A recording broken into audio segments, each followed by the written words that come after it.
Você sabe do carinho que eu tenho por você, né, pelo senhor, por Vossa Excelência. Tira isso.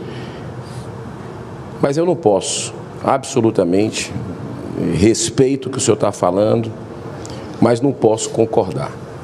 O assunto nesta segunda-feira, 8 de abril de 2024, só poderia para mim ser o inusitado embate que coloca de um lado o bilionário Elon Musk, que ameaça descumprir decisões da Justiça do Brasil, e o outro, o ministro Alexandre de Moraes, que determinou à Polícia Federal a abertura de inquérito para apurar a conduta do dono da rede social X, antigo Twitter. Elon Musk tirou o fim de semana para chamar o ministro Moraes de censor, pedir sua renúncia ou seu impeachment e ainda insinuar que não vai cumprir suas decisões relacionadas à plataforma da qual é proprietário. Mostrou-se um incentivador do desrespeito às instituições que tão bem tem caracterizado setores ideológicos radicais que se colocam contra o Estado de Direito. Com isso, em pronta resposta, foi incluído pelo ministro Alexandre de Moraes no inquérito das milícias digitais, no das fake news, no que trata da omissão de autoridades diante das ações golpistas e ainda no inquérito que investiga a atuação de diretores do Google e do Telegram numa suposta campanha contra o projeto de regulamentação das chamadas Big Techs, parado este na Câmara Federal desde o ano passado. O ministro Alexandre de Moraes, também presidente do Tribunal Superior Eleitoral, o TSE, determinou que a plataforma X, ex-Twitter, deverá pagar multa diária de R$100 mil por reativação de cada perfil cujo bloqueio foi determinado pelo STF ou pelo TSE, o que por enquanto está apenas na ameaça. O ministro ainda solicitou a intimação imediata dos representantes da empresa aqui no Brasil.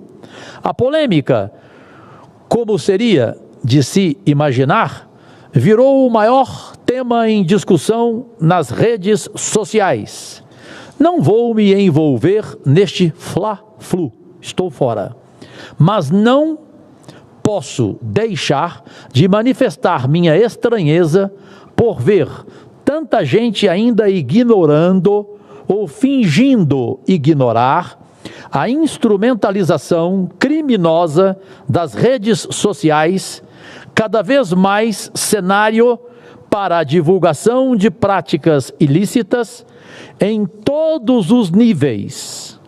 As pessoas, pátria amada do bem, parecem ter esquecido que o Twitter, que virou X, não foi obrigado, no Brasil, a excluir apenas as postagens que colocavam em dúvida a lisura do processo eleitoral e a votação eletrônica, ou as que continham agressões aos ministros e as decisões do STF ou do TSE.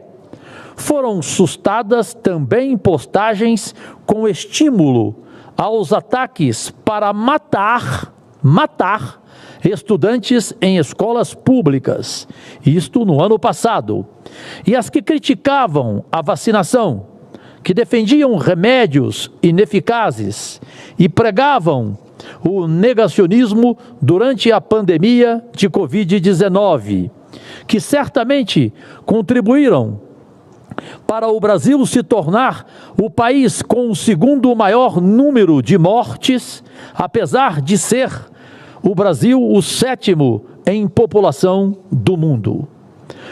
Fico imaginando qual seria a nossa reação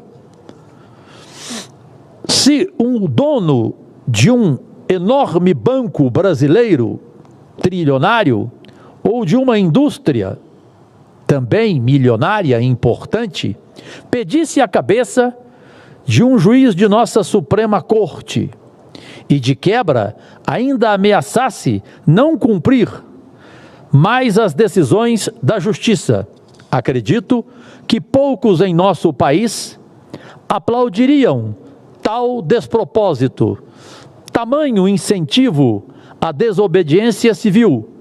O senhor Elon Musk age como uma figura déspota, repito, déspota, praticando uma ação ousada com a qual busca colocar de joelhos o Estado brasileiro, colocando-se acima das nossas leis. Sente-se injustiçado?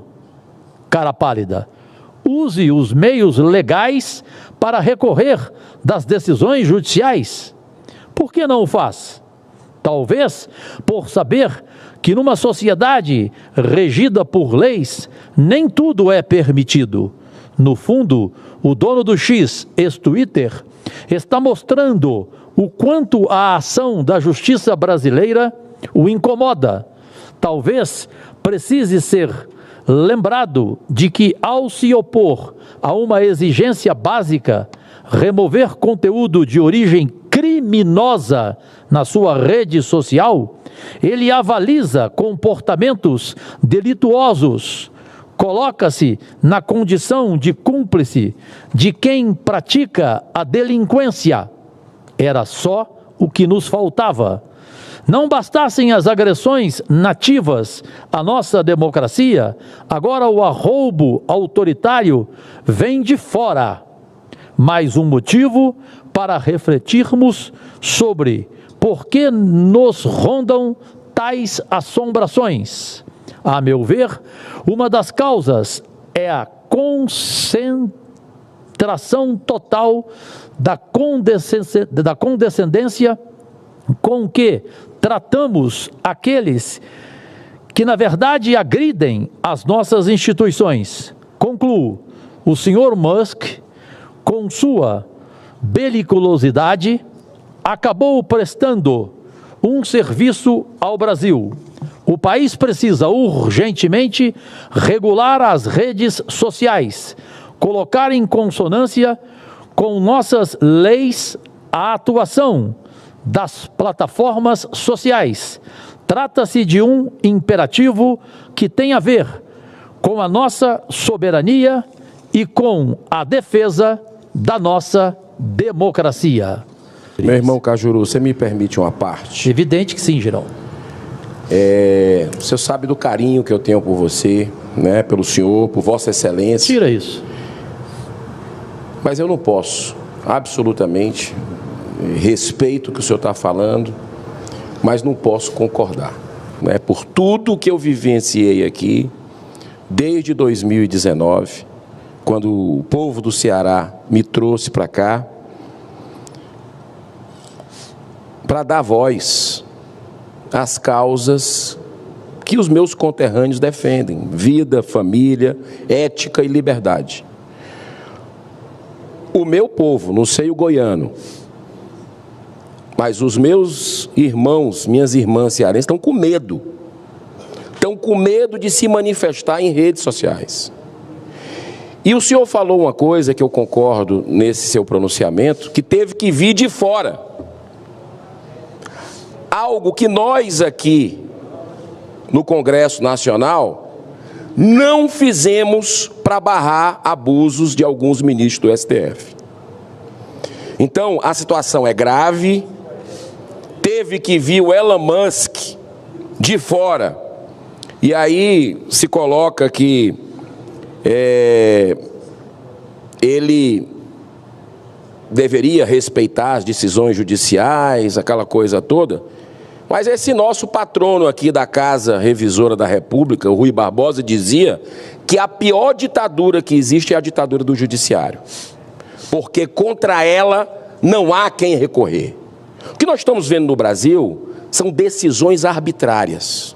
O que nós estamos vendo no Brasil e o senhor começou o seu discurso saudando os jornalistas, e eu saúdo, saúdo os jornalistas brasileiros, tenho o maior respeito por todos eles.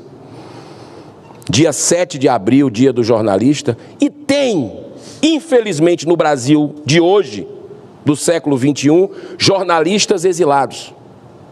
Temos jornalistas com as contas sociais bloqueadas por decisão judicial, sem a ampla defesa, sem o contraditório, sem o devido processo legal de um país que deveria ser livre. Nós temos, senador Cajuru, jornalistas que estão com a conta bancária. Imagina você trabalhar a vida inteira, a conta bancária bloqueada. A minha está, ué. Imagine você ter o passaporte retido, coisa que você só via no nazismo. Em época de nazismo é que você via isso frequentemente. Aqui no Brasil você tem jornalistas dessa forma. Isso não é correto. Se esses jornalistas extrapolaram na sua opinião, não existe crime de opinião, pelo que eu saiba, no Brasil. Mas se cometeram algum crime de injúria, de difamação, que eles paguem pelo que eles fizeram. Está lá, a lei nossa prevê. Agora, esse tipo de arbitrariedade, a gente não pode absolutamente ficar calado. E eu vou fazer daqui a pouco um pronunciamento sobre isso. Estudei bastante esse final de semana, conversei com pessoas, com juristas, e eu digo para o senhor que foi um alento de esperança. Acredito que até resultado, senador Chico Rodrigues, da oração de muita gente que ama essa nação, que está incomodada. Aí veio de fora, a repercussão está internacional sobre esse assunto, e é a chance que o Brasil tem de redenção para que cada um fique no seu lugar, cada um respeite os poderes, para que o Brasil volte a ter democracia, volte a ter independência entre os poderes. Então, eu lhe cumprimento pelo seu pronunciamento, concordo com algumas colocações, mas me permita discordar respeitosamente nesse momento histórico que a gente vive.